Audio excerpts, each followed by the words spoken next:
Bueno, y como le venía diciendo a ustedes, es muy importante pues saber trabajar con las variables, en este caso con los contenedores. Tengan en su mente siempre que trabajar con variables es como trabajar con cajitas y ustedes van a echar en ella lo que necesitan. Pero cuando están trabajando con constantes, se espera que este valor no cambie dentro de la ejecución del programa.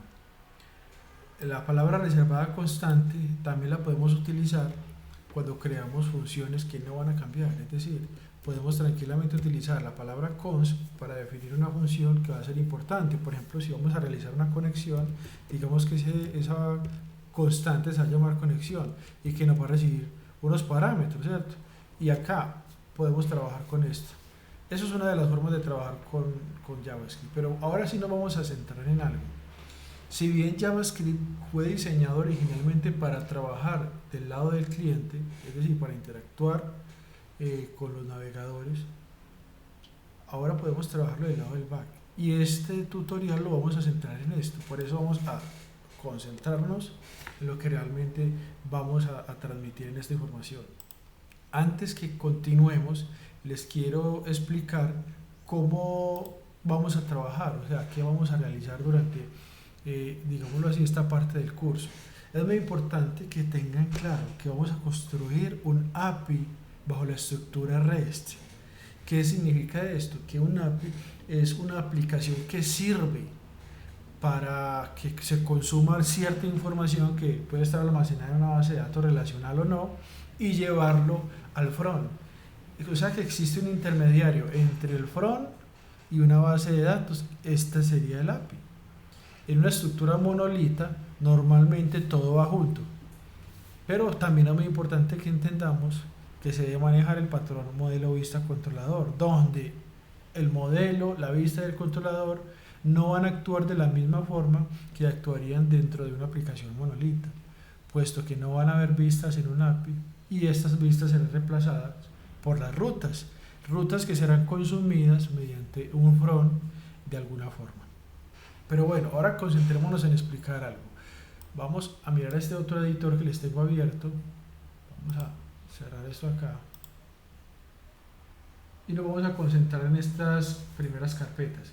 Muchachos, al repositorio que les voy a compartir con el ejercicio terminado, encontrarán estas carpetas: ejercicios, peticiones, formatos, transferencia, métodos de transferencia y protocolos de transferencia. Si le hacemos clic en la carpeta protocolos de transferencia, nos encontraremos tres archivos planos o tres archivos de texto. El primero nos dice que es un API RESTful, segundo que es REST y tercero que es SOAP. Por ejemplo, parémonos en qué es SOAP para que entendamos. Y SOAP no es jabón, para que no vayan a, es que yo entiendo el inglés y eso es jabón. Bueno, realmente, aunque eso es jabón, hacemos referencia a un Simple Object Access Protocol o un objeto para acceder mediante un protocolo simple. Y este protocolo utiliza el lenguaje XML, que es un lenguaje de marcado de etiquetas un poco más dinámico que el HTML y permite transferir información. Recojamos un poquito esto acá y entenderemos que es un protocolo, como les acabo de decir, de intercambio de información. Si desean entender más, les recomiendo que se lean la descripción que yo les estoy generando acá y que adicionalmente accedan al vínculo que les estoy generando, que es una fuente que al menos es clara para entenderlo. Ahora hablemos de qué es REST. REST, al igual que SOAP, en este caso opera de una forma similar. De hecho, REST es basado en HTTP y HTTP es un formato que vamos a utilizar, un protocolo que vamos a utilizar durante la construcción de nuestra API.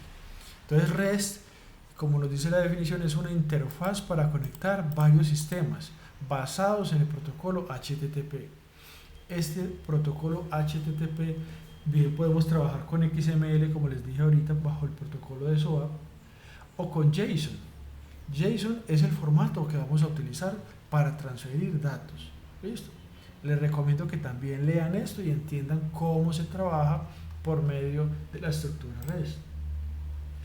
También les tengo la definición de qué es una API REST. Entonces, si nosotros vamos a desarrollar durante esta parte del curso un API REST y la vamos a probar, ¿cierto? Entonces, lo importante es que entendamos que REST es un estilo, una arquitectura, y RESTful es la implementación de dicha arquitectura en un API. ¿Listo? Entonces, un API que utiliza una estructura REST se llama API RESTful. ¿Listo? Importantísimo que tengamos eso. Y normalmente utiliza el formato de texto JSON para intercambiar datos. Ustedes se preguntarán, bueno, ¿y cuál es ese famoso formato JSON? Bueno, muchachos, recogemos esta carpeta y nos encontraremos acá otra subcarpeta que se llama formatos de transferencia. En formatos de transferencia les tengo un archivo plano de TXT que les explica qué es XML. Yo ya les di un medio contexto que es similar a HTML, es un lenguaje de marcado de etiquetas, pero en este caso es extensible, significa que podremos crear nuestras propias etiquetas. ¿Y qué es JSON? JSON es un objeto de JavaScript o notación de objetos de JavaScript y nos permite también intercambiar datos de una forma más simple, más simplificada. Esto está basado netamente en el estándar de ECMA, es decir, en el motor que maneja JavaScript. Esto también los invito a que lo lean y que consulten las fuentes oficiales. Muchachos, la mejor forma de aprender es practicar. Entonces, retornamos.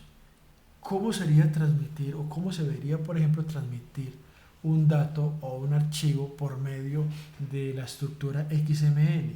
Vamos a pararnos aquí en esta muestra. Eso es para que lo entiendan. Y ustedes dirán, uy, se parece al HTML. Sí, porque es un lenguaje de marcado de etiquetas. Observen que aquí simplemente quiero transmitir una información que sería una lista de estudiantes. Entonces, digamos que creo un tag o una etiqueta de estudiantes y dentro de esto una subetiqueta estudiante y dentro de esto una subetiqueta.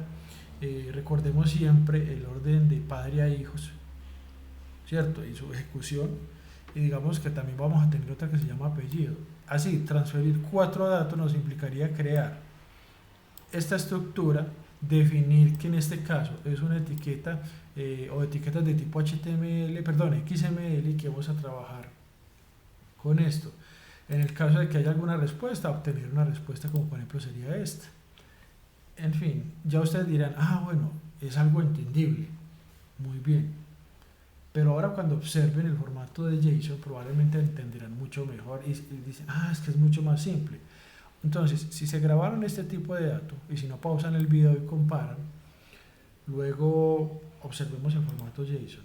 Para esto mismo, realmente sería lo que se encuentra en la línea número 19 a la 23. Entonces, supongamos de que yo quiero transferir una información, obviamente haciendo referencia al ejercicio de alumnos, lo que yo hago es que me abro una llave, ¿cierto? Porque es un objeto de JavaScript y voy a decir que yo necesito, en este caso, definir alumnos. Pero escribamos, pues bien. Y vamos a decir en este caso que alumnos va a tener apellido y nombre, tal como se encuentra acá, muchachos. Observen que cuando yo estoy creando un objeto siempre abro llaves y cierro llaves. Y dentro de este, por medio de la lógica de clave y valor, defino qué es lo que quiero. En este caso, digamos que alumnos también va a ser un objeto. Entonces, 2 puntos y definimos un objeto. Y vamos a decir que en este caso el objeto va a tener, por ejemplo, copiemos y peguemos para no demorarnos tanto, esta línea, control C, y llevémosla acá, control V. Y si quiero mostrar el resto de elementos, es así de simple, muchachos. Empezar a listarlos. Entonces, seguramente les parecerá más simple trabajar de esta forma que con XML, que se hace mucho más largo. Bueno, continuando con el tutorial, vamos a eliminar esto acá para que no nos ocasione error. Vamos a guardar. Vamos a entender también los métodos de transferencia. Los métodos de transferencia son múltiples, son muchos, pero en este ejercicio nos vamos a centrar en el método HTTP. Por eso les estoy compartiendo 2 documentos en formato PDF. Obviamente el editor nos va a mostrar este error, no significa que esté malo, sino que PDF se visualiza de otra forma.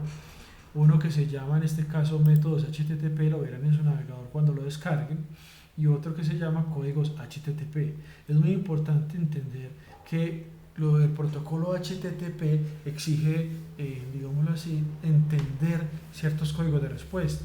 Haremos peticiones a servidores y obtendremos respuestas. ¿Listo?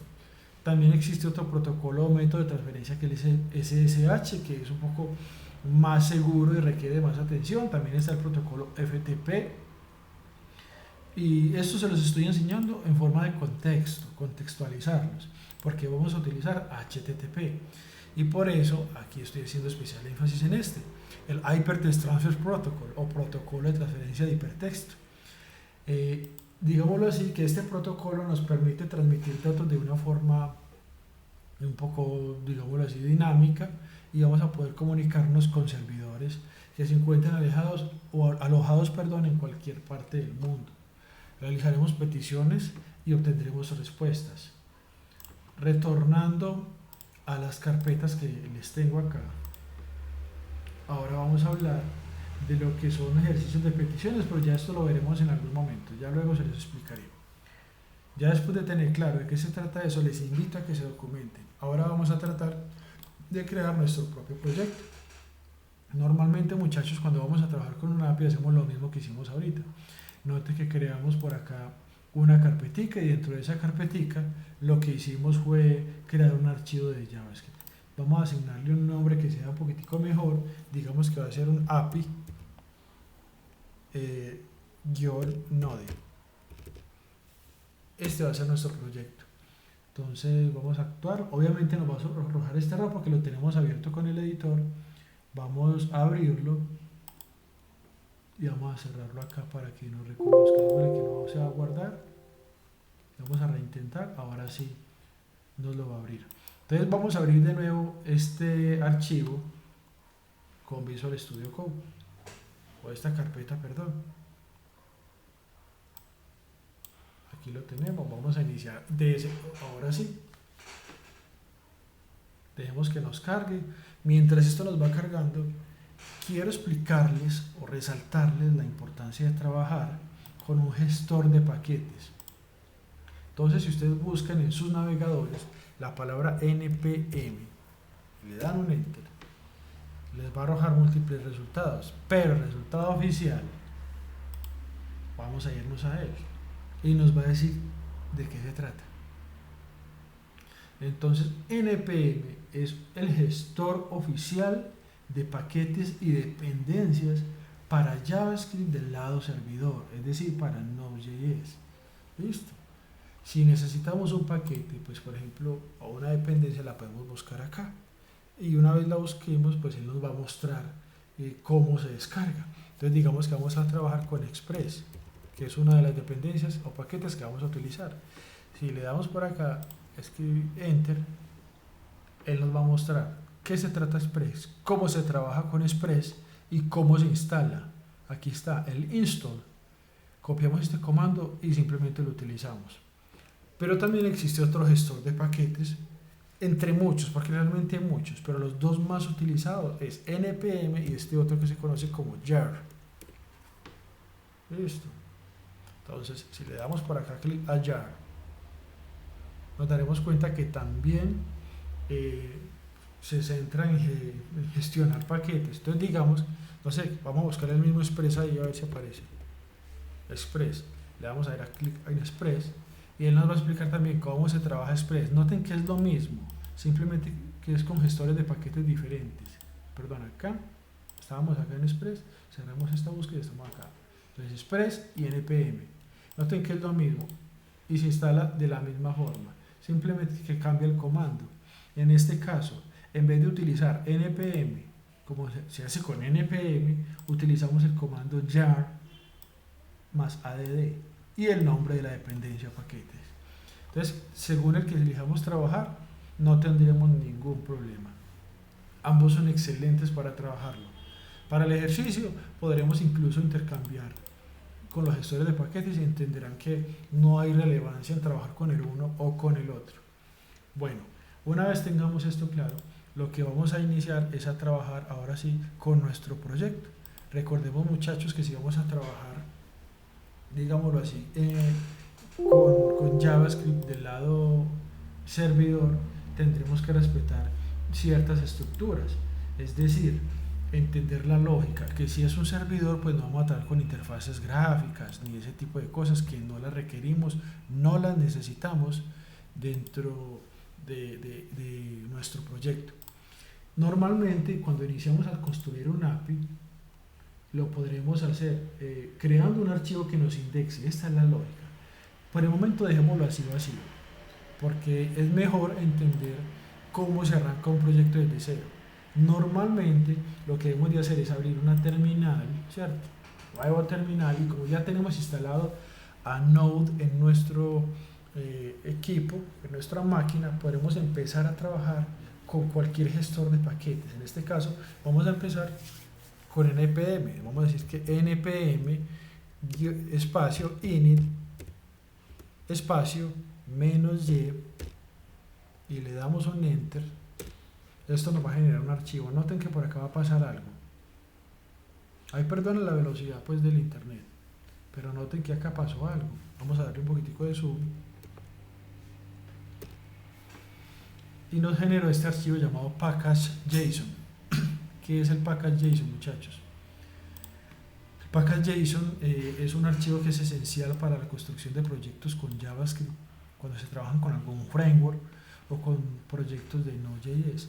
Noten que acá en un formato de tipo JSON nos está generando los datos básicos de nuestro proyecto, el nombre, mire que lo llamé API Node, la versión, si queremos escribir alguna descripción, la descripción va ahí, pues digamos que la descripción va en este punto. El main, que es el archivo que nos va a indexar, en este caso como ya habíamos creado el index, nos lo detecta. Los scripts con los que vamos a trabajar, los básicos y algunas palabras importantes. Bueno, guardemos esto por ahora y ya tenemos el primer archivo para nuestro proyecto. Pero listo, ¿qué es lo que sigue? Lo segundo que les recomiendo, muchachos, es ir a un navegador y escribir la palabra total